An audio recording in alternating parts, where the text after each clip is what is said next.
Welcome back to CCTV America. I'm Michelle McCory. This week, Facebook made a purchase that sent shockwaves throughout the tech world, paying $19 billion for messaging service WhatsApp. Facebook shares closing down 1.5% today.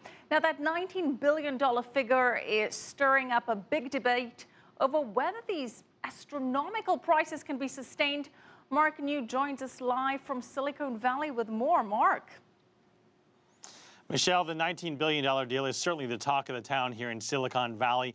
I've been posing the question to many analysts in the industry, is WhatsApp worth $19 billion? So far, every time the response begins with a deep breath and a moment of silence to digest those numbers.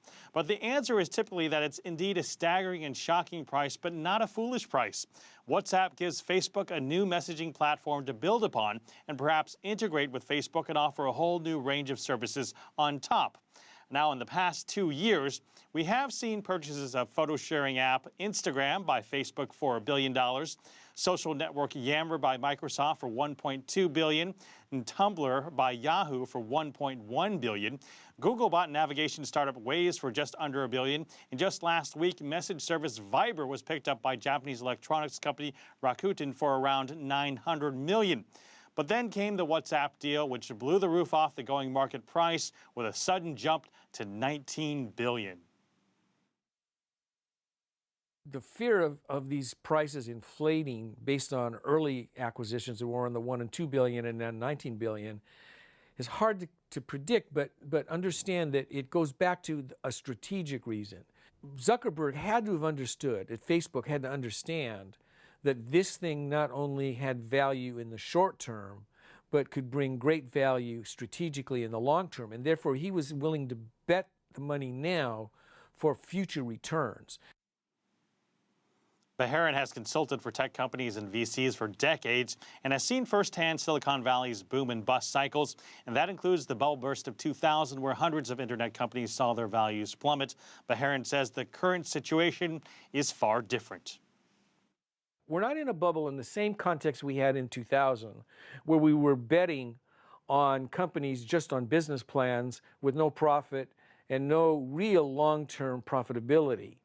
On the other hand, this time we're betting on companies that already have profit and they already show a growth potential.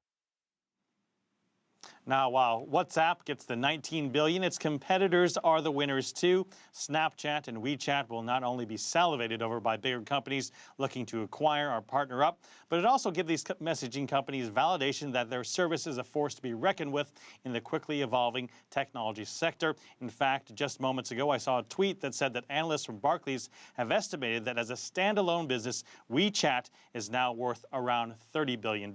Michelle. Wow, Mark, $30 billion. I mean, these are huge numbers, and these girthful evaluations are making some fearful that we are seeing another tech bubble forming, contrary to what your previous guest said. So what would you say are some of the key differences between the rising tech company values this time around as opposed to what we saw back in 2000? Well, the key difference that makes comparisons very difficult is that there essentially wasn't even the category of companies that we're talking about now, which is social media. That's why, while if you do believe that we are in a bubble, it's not actually a tech bubble, but rather a social media bubble. All the recent billion-dollar acquisitions I mentioned are in the social media space. And if you look at the Global X Social Media Index ETF, which was once ridiculed as being a joke, it's actually outperforming the top names in the NASDAQ by a wide margin. So whether you believe this trend is a bubble or a justified increase in valuation, prices are being driven up because companies and investors want to align themselves with a rising social media star, and they're willing to shell out big bucks for it. Michelle. Oh, big bucks indeed. Thanks so much, Mark New, live for us in Silicon Valley.